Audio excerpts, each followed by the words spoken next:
Assalamualaikum warahmatullahi wabarakatuh. Alhamdulillah pagi ini saya berada di Masjid Baitus Salam Ireng-Ireng Panggung Harjo Sewon Bantul Yogyakarta. Alhamdulillah pagi ini saya mendapat satu hikmah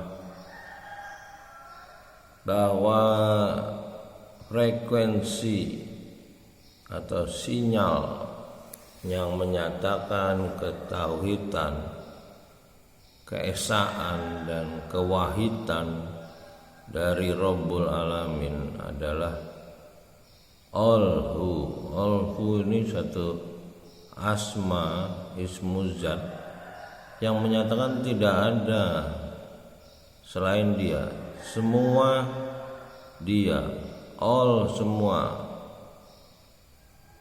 hu dia. Nah, Alhu ini menyatakan kepada satu kepemilikan terhadap seluruh alam semesta yang dinyatakan dalam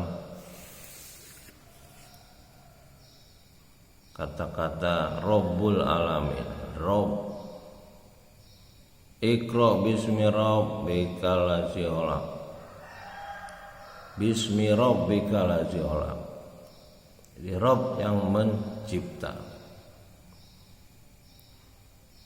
Jadi pernyataan Alhu adalah semua dia, lalu diikuti dengan sifat-sifatnya yang ada 99.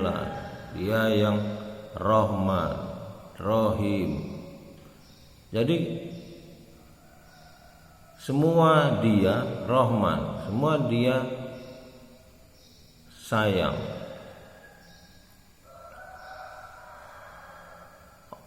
Semua dia Rahim, semua dia kasihi.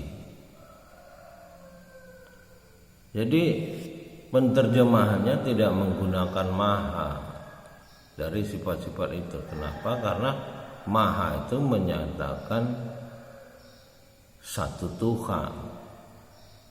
Karena itu menyangkut status daripada dewa yang bersumber dari bahasa lain. Sehingga Alhu dia Rahman, tidak pakai kata-kata maha. Dia penyayang, dia pengasih, dia pencinta, Al-Wadud. Sehingga apabila ada frekuensi lain yang menyatakan selain dia, selain Alhu, Allah kalau bacaan yang di Arabnya, tapi kalau diambil dari akar katanya yang sama dalam bahasa Inggris, semua Inggris berkembang agama Kristen Anglikan, dan di agama Katolik, Nasrani, Yahudi itu statement Allah ini, Alhu ini, hanya dia ini tidak sesuai dengan statementnya, ada yang lain selain dia, sehingga ketauhidannya tertolak karena ada. Dan kita pun sebetulnya punya kecenderungan yang seperti itu ketika kita mensejajarkan satu makhluk dengan dia. Jadi Rabbul Alamin itu tidak ada yang bisa disejajarkan, karena dia pemilik, pencipta tempat kita kembali melalui frekuensi atau signal yang sama, yaitu Allahu Allah, la ilaha illallah. Nah, pembacaan Allah harus selalu dengan huruf H. H ini menyatakan dia, ha, hu, hi. Dan di bahasa Inggris pun hi, dia. Jadi kenapa terjadi persamaan bahasa? Karena memang akar bahasa sama, bersumber dari Yang Maha Pencipta. Tidak ada bahasa di muka bumi ini yang lahir tanpa ketentuan Sang Pencipta. Seperti daun pun dinyatakan dengan izin dia.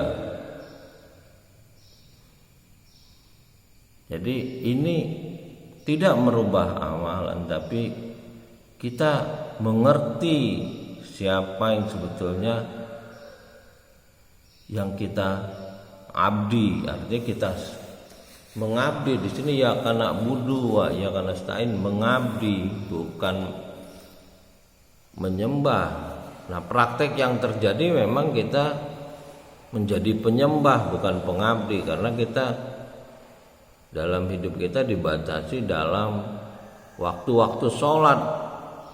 Padahal sholat adalah satu kondisi berzikir, kondisi berdiam dalam melakukan pemahaman terhadap petunjuk-petunjuk yang ada di dalam Quran. Alif Lam Mim zalikal kitabul la raiba fihi hudal lil muttaqin. Ini adalah petunjuk untuk orang yang bertakwa. Bertakwa di sini bekerja sebagai hamba, kita bekerja kepada Pencipta.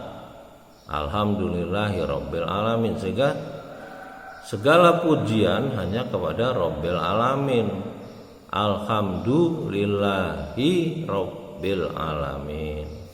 Ar-Rahmanir-Rahim. Jadi ini harus jelas pemahamannya agar kita sampai kepada Yang Pencipta. Sebab kalau hanya berhenti di sinyalnya, di frekuensinya, maka kita akan tidak sampai. Makanya sekarang ini banyak sekali hadis atau pendapat ulama. Kita boleh saja memahami hadis, pendapat ulama, tapi pemahaman terhadap Quran harus selesai. Artinya kalau kita tidak bisa bahasa Arab, kita baca terjemahannya secara rutin, 3 kali tamat, 7 kali tamat, 10 kali tamat, sehingga nantinya pola pikir kita akan terbimbing oleh Alhu, oleh Dia yang memang akan mengajari makhluknya.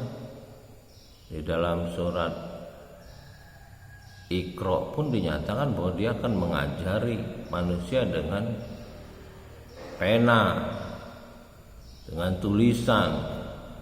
Kenapa? Karena tulisan tidak bisa dirubah oleh makhluk lain,